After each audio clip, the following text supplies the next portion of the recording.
భీములు చాలా గంభీరంగా దుఃఖంగా ప్రతిఘటనాత్మకంగా ఈ సభ జరుగుతుంది. 1932లో గురజాడ రాఘవ శర్మ జాతీయ గీతాలు దేశభక్తి గీతాలని 450 పేజీల పుస్తకం తీసుకొచ్చాడు. దేశభక్తి గీతాలు గురజాడ రాఘవ శర్మ. గురజాడ రాఘవ శర్మ తెచ్చిన ఆ దేశభక్తి కవిత్వం కంటే కొన్ని కోటి రెట్లు ఉదాత్తమైనది ఈ దర్ద్ కవిత్వం అని చెప్తున్నాను. నా మాటే శాసనం. ఇవాళ అన్న దేశభక్తి గురించి మాట్లాడారు. అసలు ఎవరు దేశభక్తులు ప్రశ్న. ఎప్పుడో ఒకసారి సభల్లో భారత్ మాతాకి జై అనేవాళ్ళు దేశభక్తులా? దేశం యొక్క 80% సంపదలో భాగమైన వాళ్ళు దేశభక్తులా? తెలియాలి. ఈ జాతికి ఎవరు దేశభక్తులు తెలియాలి. నాకు ఇందాక జగనన్న చెప్పిన మాట, స్కై నాకు ఈ పుస్తకం PDF పంపగానే ఆ మాట చెప్పాను. కంజర్ చలే కిసీకే తడప్తే హై హమ్ అమీర్ సరే జహా కా దర్ద్ హమర్ జిగర్ మే హై అనే మాట చెప్పాను. అన్న గుర్తు చేశాడు. ఇవాళ నా రక్తంలో దేశం ఉంది అంటున్నాడు కవి. ఈ దేశ అస్తిత్వాన్ని నేను అంటున్నాడు మహమూద్. దేశం నదుల్లో నేను పారుతున్నా అంటుంది వైష్ణవశ్రీ. ఈ దేశ చరిత్రను వల్లవేస్తున్నాను అంటున్నాడు మహబూబ్. దేశ బలిదానాల్లో నా త్యాగాలు కూడా ఉన్నాయని ఎలుగెత్తి చాటు చెబుతున్నాడు అన్వర్. ఇది ఈ పుస్తకం అందిస్తున్నటువంటి గొప్ప తాత్విక చైతన్యంగా నేను భావిస్తున్నాను. కలోనియల్ పాలనలో ఉండే దేశభక్తికి, స్వతంత్ర దేశంలో స్వరాజ్యం వచ్చిన తర్వాత ఉండే దేశభక్తికి మౌలికంగా తేడా ఉంటుందిరా బుద్ధి లేనోళ్ళారా అనిపిస్తుంది నాకు వాళ్ళని చూస్తే. కలోనియల్ పాలనలో కవికి దేశం యొక్క చారిత్రక పౌరాణిక సాంస్కృతిక ఔన్నత్యాన్ని కీర్తించటం కలోనియల్ పాలనలో ఉండే కవి యొక్క బాధ్యత. స్వాతంత్రం వచ్చిన తర్వాత, స్వరాజ్యం వచ్చిన తర్వాత అది అవసరం లేదు. దేశాన్ని సహేతుకంగా విమర్శించడం కూడా దేశభక్తిలో భాగం అవుతుంది. ఇది తాత్వికత.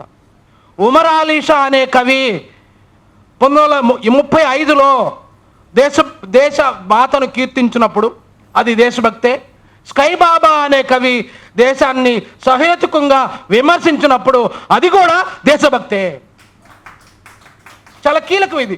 దేశభక్తిని అర్థం చేసుకోవడంలో ఉండే వైఫల్యం వల్ల అందరూ దేశద్రోహులుగా, అందరూ దేశభక్తులుగా అంధత్వానికి కనబడుతున్నారు. ఈ పుస్తకం నిసార్ అన్నకి అంకితం ఇవ్వటం నాకు చాలా స్ఫూర్తిగా ఉంది. లాల్ సలాములే నిస్సారన్నా, నీల్ సలాములే నిస్సారన్నా అనే మాట గుర్తుకొస్తుంది. 3 ఏళ్ల క్రితం ఇంటర్మీడియట్ పాఠ్య పుస్తక ప్రణాళికలో డాక్టర్ బన్నా ఐలయ్య, సువర్ణ వినాయక్ మేమందరం కూర్చున్నప్పుడు ఒక ముస్లిం కవి పాఠం పెట్టాలి అని నన్ను అడిగారు. నేను వెంటనే నిసార్ అంటే కొంతమంది నిసారా పేరేం లేదే, అవును నిసారే అని రఘు, డాక్టర్ నీరజ బన్నాయలి గారు సపోర్ట్ చేస్తే నిసార్ పాఠం ఇవాళ ఇంటర్మీడియట్ పాఠ్య పుస్తకంలో ఉంటే 3 ఏళ్ల నుంచి లక్షల మంది నిసార్ గురించి చదువుకుంటారు. ఇంకా 3 ఏళ్ళు చదువుకుంటారు. ఇదిగో దర్ద్ కూడా సిలబస్లోకి రావాలి. అసలు దేశభక్తి ఏంటో ఈ బిడ్డలకు చెప్పాలి. దర్ద్ సిలబస్లోకి రావాలి.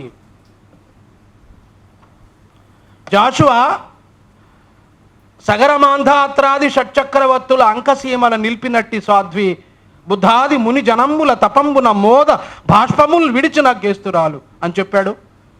నేను భారతమాత పుత్రుణ్ణి అని చెప్పుకోవడం నాకు గర్వంగా ఉందని చెప్పాడు. అది మాట్లాడతారు, మంచిదే. అది ఒక్క కోణం. జాషువా జాతీయోద్యమ కాలధర్మాన్ని పాటించాడు. కానీ ఒక్క మాట అన్నాడు, ఎవరు చెప్పరు, రహస్యంగా దాచిపెట్టారు. అదే జాషువా ఉచ్యత నీచతాయుత వితర్క భ్రష్ట దేశము అన్నాడు జాషువా. అదే జాషువా ఎందుకన్నాడు? జాతీయోద్యమ చైతన్యంతో సగరమాంధాత్రాది పాట రాశాడు. అస్తిత్వ చైతన్యంతో ఉచ్యత నీచతాయుత వితర్క భ్రష్ట దేశము మానవ దాస్యము మరిగిన దేశము, కులభేద శాఖినిల్ మెదలడి దేశము అన్నాడు. ఏ జాతీయోద్యమ కవి అనే ధైర్యం లేదు ఆ మాట ఒక్క జాషువా అన్నాడు. అది దేశభక్తే. ముందు దేశభక్తి అని జాషువా దేశభక్తి కవిత్వంగా దాన్నే కోట్ చేస్తే, ఇది నీ బాబు కోట్ చేస్తాడా? ఇది కూడా దేశభక్తి కవిత్వం. చాలా అవసరం ఆ కోణం.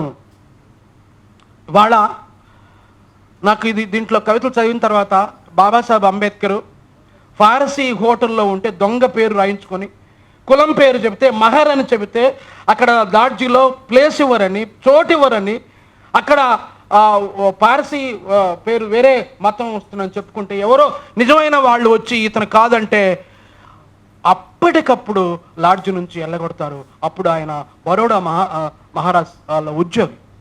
వెళ్ళగొట్టినప్పుడు పార్క్ కడతాడు. పెట్టా బేడా సర్దుకొని, ఎవడు మాట్లాడు, ఎవడు పలకరించడు, పార్కులో కూర్చొని ఏడుస్తాడు. ఈ దేశంలో is there any motherland for me అని బోరు ఏడుస్తాడు.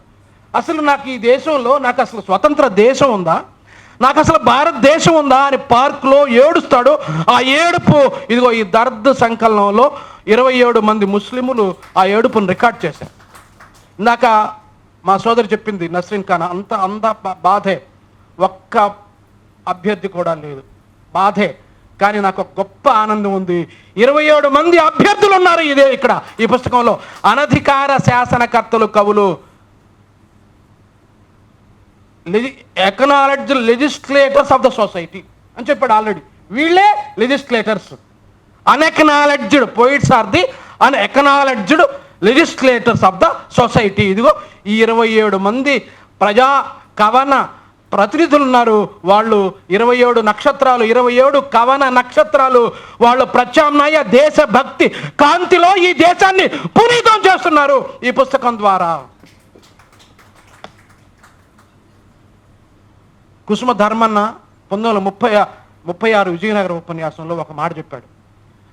ఈ దేశంలో ముస్లిములతో సహవాసం చేసి, ముస్లిములతో పొత్తు పెట్టుకొని దళితులు ముందుకు వెళ్లాల్సిన అవసరం ఉందనే మాట కూడా నాకు ఈ సందర్భంగా గుర్తొస్తుంది. అక్కడ స్కైబాబా ముందు మాటలో ఈ మాట నేను గమనించాను. చాలా కీలకం. ఇంకా పుస్తకం నేను పూర్తిగా చదవలేదు, ఇప్పుడు కొన్ని కవితలు చూశాను. కాబట్టి అది ఒక చారిత్రక అవసరం. కుసుమ ధర్మన్న చెప్పినటువంటి కుసుమ ధర్మన్న నుంచి పస్నూరు రవీందర్ వరకు ఈ రకమైన భావధారాన్ని మనం కొనసాగించాలి. అలాగే రూట్స్ అనే కాజా కవిత రాశాడు. ఫస్ట్ దళిత బహుజన రూట్స్ ఎక్కడి నుంచి మొదలు కావాలి, రూట్స్ మూలాల్లో ఉన్నాయి. ఆ రూట్స్ ఇవాళ అఫ్సర్ నేను కంచికచర్ల కోటేశ్ని, నేను అక్లాన్ని, నేను అన్వర్ని అని చెప్పాడు. ఇదిగో ఆ రకమైన ఈ దేశ మూలాల్లోకి వెళ్ళేటువంటి అద్భుతమైన తాత్విక ఎరుక ఈ పుస్తకం ఇస్తుంది. యాకుబన్న ఎప్పుడో కవిత బాగా ఇస్తున్నాను నాకు. ఈ ఇసుకరేణువుల్లో పొరలాడాలని ఉంది. ఈ మట్టిని నేను కుంకుమగా నేను బొట్టు పెట్టుకోవాలన్నా అన్నప్పుడు నాకు జాతీయోద్యమ కవుల కంటే గొప్ప తాత్విక భావనగా ఆ మాట నాకు అనిపించింది. ఆ రకమైన పెనుగులు అసలు దేశభక్తి గురించి మాట్లాడుతున్నది చిక్కనవుతున్న పాట తర్వాత దళిత బహుజన ముస్లిం కవులే. తిరుగులేదు చూడండి, నిశానీలో మొత్తం అండర్ కరెంట్గా దేశభక్తే. నిశాని చదవండి ఒకసారి. ఎమోషన్ గ్లోరిఫై చేశారు కానీ అసలు విషయం పక్కన పెట్టారు. నిశానిలో 3 కవితల్లో దేశభక్తి ఉంటుంది. నా నెత్తురంతా కొత్త దానికోసం ఎదుగుతున్నా, నేను ఈ రోగిష్టి తల్లి మంచం పక్కనే నేను నిలబడతాను అన్నాడు. నగేష్ బాబు కవితలో దేశభక్తి ఛాయలు ఉన్నాయి, తెరేష్ బాబు కవితలో ఉన్నాయి, వరదయ్య కవితలో ఉన్నాయి. ఒకసారి చదవండి. అసలు దళిత బహుజన కవిత్వాన్ని, ముస్లిం కవిత్వాన్ని తప్పనిసరిగా దేశభక్తి కోణంలోంచి పునర్మూల్యాంకనం చేసి అసలైన దేశభక్తి ఎవరిదో, నిర్మాణాత్మకమైన దేశభక్తి ఎవరిదో ఈ జాతికి చెప్పవలసిన అవసరం ఉందని నాకు అనిపిస్తుంది అని చెబుతూ, గాయం నా గుర్తింపు అని చెప్పాడు.